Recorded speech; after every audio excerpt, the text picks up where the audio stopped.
반가. 안녕하십니까. 성공경매 이성훈입니다. 저는 여러분의 성공을 위하여 열심히 응원하겠습니다. 예, 이번 사건은 인천 서구에 있는 원당동에 있는 오피스텔입니다. 원룸인데 요거는 복층이에요. 사건 번호는 24타경 1271 이미경매예요. 부동산. 자, 가람 오피스텔 403호. 그리고 요 감정가를 좀 눈여겨봐 주세요.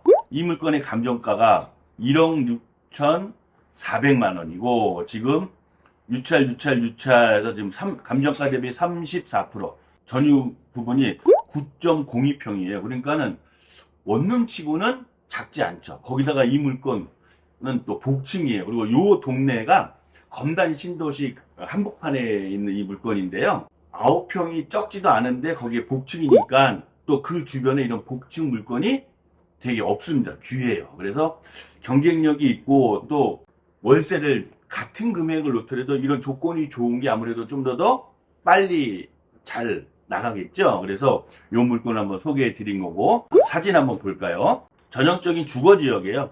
편의시설도 좀 있고, 그리고 이제 지은 지도 얼마 안 됐어요. 여기 보니까 입주를 환영합니다 라고 이렇게 돼 있네요. 전자지적도 볼까요? 편의시설이나 원룸 이런 게 들어온 거고, 주변은 아파트예요. 그리고 요 위에 인천 도시철도 1호선이 또 지나가요. 이렇게 예정돼 있어요. 그래서 충분히 걸어 다닐 수 있는 길이고, 뭐 얘기는 뭐 5호선 이쪽으로 지나간다는 얘기가 있는데 아직은 확정되지 않았고요. 또 요 인근에 검단 신도시니까 요 인근에 보면 또 법원, 검찰이 또 내년에 내후년이면 들어오죠. 그래서 전체적으로 보면 완정역부터 이쪽 오른편이 다 검단 신도시 1기, 2기 요 신도시들이에요. 수요들이 꽤 많이 있는 이런 지역들이죠. 이 부분이. 권리 분석을 볼까요? 자, 소유자가 21년도 10월 6일날 소유권 취득하면서 그 날짜에 10월 6일날 예, 서울 경기 양돈 축산업협동조합으로부터 960만 원. 이거는 이제 중간에 변제한 것 같아. 여튼 요게 말소 기준 권리고 요거로부터 뭐 가압류, 임의경매 청구 금액 2억이네요. 그러면 등기상은 일단 문제는 없어요. 근데 등기부 한번 봐볼까요? 자, 가람 오피스텔 403호고 표제부 전유 부분 29.805. 그 다음에 여기 대지권 비율이 있죠? 이렇게, 그럼 얘는 대지권 등재되어 있는 거 확인하셔야 되고요. 그 다음에 소유권은 맨 가장 늦게 소유권 취득한 사람이 현재 소유자라고 생각하셔도 되고, 그 다음 그 밑에 가압류. 요때 21년 10월 6일 날요, 거래 금액 2억 2천에 샀어요. 매매로. 21년도 10월 6일 날 축협에서 채권 최고에 1억 1880. 그리고 나중에 일부 변제하고 남은 거죠. 그러니까 여러분이 혹여 내가 이제 전세를 들어가는데 대출이 너무 많아. 그래서 일부 상환하고 일부 남겨두고 전세를 들어간다 그러면 상환, 이제 변제를 하잖아요. 그러면 그냥 은행 가서 변제만 하고 끝나는 게 아니라 반드시 이렇게 채권 최고의 변경 등기를 해서 이렇게 해주셔야 임차인의 입장에서 안전해요. 근데 등기상은 깨끗. 그죠? 그 다음에 임차관계 볼까요? 임차인 22년 3월 25일 말소 기준 권리보다 후순이죠? 이제 말소되는 거죠. 그런데 여기에서 한국토지주택공사에서 지금 이제 임차 들어온 거예요. 그러면서 대출을 이렇게 아까 변제하고 채권책이 960만 원만 남겨놓은 거예요. 만약에 안 주니까 이제 임차인으로서 대변제를 하려고 하는 거죠. 임차인 보증금이 1억 1천에 들어온 거예요. 지금 경기만 좀 지나면 22년도에 들어온 거니까 지금 25년도면 3년 전이잖아요. 월세 이렇게 복층이 이쪽 지역이 없다 보니까 최소 뭐 한 500에 50 정도는 놓을 수 있다고 하더라고요. 경기가 좀 좋으면 훨씬 더 놓을 수도 있고 그 주변에 또 원룸들이 이렇게 많지가 않아서 수요는 꾸준할 것으로 보여지죠. 자, 이 물건 403호 건물 9평이 감정가 1억 6,400입니다. 기억하세요. 그리고 이게 공매 물건이에요. 2023-0800-048-586 여기에 같은 동에 404호예요. 좀 아까 제가 설명한 좀 몇 호였죠? 403호고 얘는 404호인데 공매예요. 신탁 등기대에서 나와 있는 공매 물건입니다. 그런데 놀라운 건 봐보세요. 감정가가 얼마입니까? 3억 5,200. 무려 2배 이상 차이가 나요. 어떻게 같은 걸 보면서 이런 일이 벌어질 수 있을까요? 자, 건물의 면적도 9.02평. 똑같아요. 면적도. 그런데 감정가가 경매보다 공매가 2배 이상 찹니다. 신탁으로 인해서 공매 나오는 물건들의 감정가가 시세보다 꽤 높이 잡혀 있는 거를 많이 봤어요. 혹여 요 감정가만 믿고 들어가시면 큰 낭패를 보실 수 있죠. 경매든 공매든 감정가는 참고하는 거예요. 감정을 어느 시점에 했느냐도 중요해요. 예를 들어서 아파트 같은 경우는 거의 감정가하고 시세하고 큰 차이가 없어요.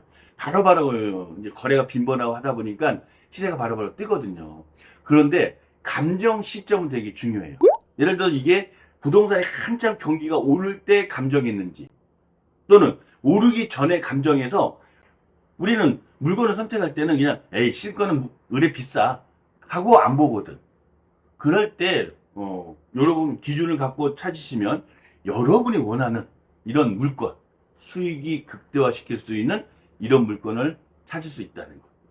주택 같으면 전입 세대 열람을 하여야 하잖아요. 그러면 우리 경매 정보지를 출력 하나 하시고 그다음에 신분증 가주시고 그리고 가까운 행정복지센터에 가셔서 주민 이제 기재 양식이 있어요. 거기다 기재를 하셔서 제출하면 주민등록 세대 확인서를 줘요. 그러면 요런 화면에 이제 요거 제가 또 띄워 드릴 텐데요. 여기에 보시면 그 처음 세대주 이름, 그다음에 전입일자 또는 세대를 합가했으면 최초 전입자 이걸 나옵니다. 그러면 이걸 보면서 우리가 그 임차인의 대항력을 파악하는 거죠. 오피스텔이라든지 다세대 주택, 즉 빌라 이런 데를 이제 현장을 가서 조사를 하게 돼요. 최근에 진 것들은 현관 들어가는 입구부터 비밀번호를 해서 들어가야 돼요. 그러면 우리는 처음 가본 집이니까 당연히 현관 입구의 비밀번호를 모르죠. 못 들어가요. 그러면 지금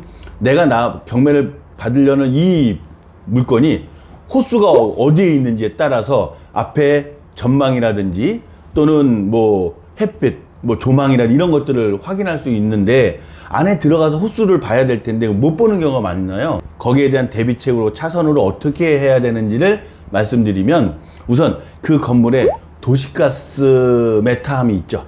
거길 열어보세요. 그러고 나면 거기에 호수별로 다 계단기에 적혀 있어요. 그러면 요번 거 같은 경우 우리가 이제 이 오피스텔 403호다. 그러면 그 403호 도시가스 계량기를 보고 그 관을 따라 올라가는 거예요. 쭉 따라 올라가서 어느 부분으로 우리 건물에 진입이 되는지에 따라서 여기 403호가 어디구나.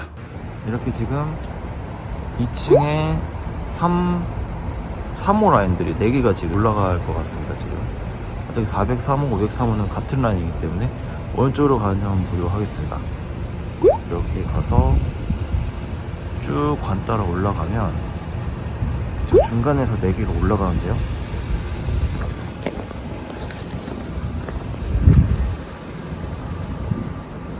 네, 저 위에서 오른쪽에서 세 번째 라인이 3호 라인인 것 같고 1호 라인은 맨 오른쪽 라인, 그러니까 여기 오른쪽부터 1, 2, 3, 4, 5, 6 이렇게 확인을 하고 있습니다. 4층은 옆에 약간 좀 막혀 있고 5층은 그래도 건물이 그래도 바로 앞이 그리 막혀 있진 않아서 조금 햇빛이라든지 이런 조망권이 좀 괜찮을 수 있죠. 그래서 요거 별거 아닌 것 같아도 모르면 되게 깝깝해요. 제가 오늘 요 팁 꼭 기억해 주시기 바랍니다. 이번 물건은 여러분에게 제가 알려드리고 싶은 게 감정가를 믿지 마라. 절대적인 기준이 아니다 라는 겁니다. 그리고 특히 신탁으로 인해서 진행되는 공매 물건은 감정가가 거품이 많이 있더라. 그래서 감정가는 우리가 참고만 하는 것이지 그게 기준을 가져서 우리가 물건을 선택할 때 그걸 착각을 하시면 큰 낭패를 보신다는 것 잊지 마시기 바랍니다. 지금까지 영상이 여러분에게 도움이 되셨다면 구독, 좋아요, 알림 설정 잊지 마시기 바랍니다. 감사합니다.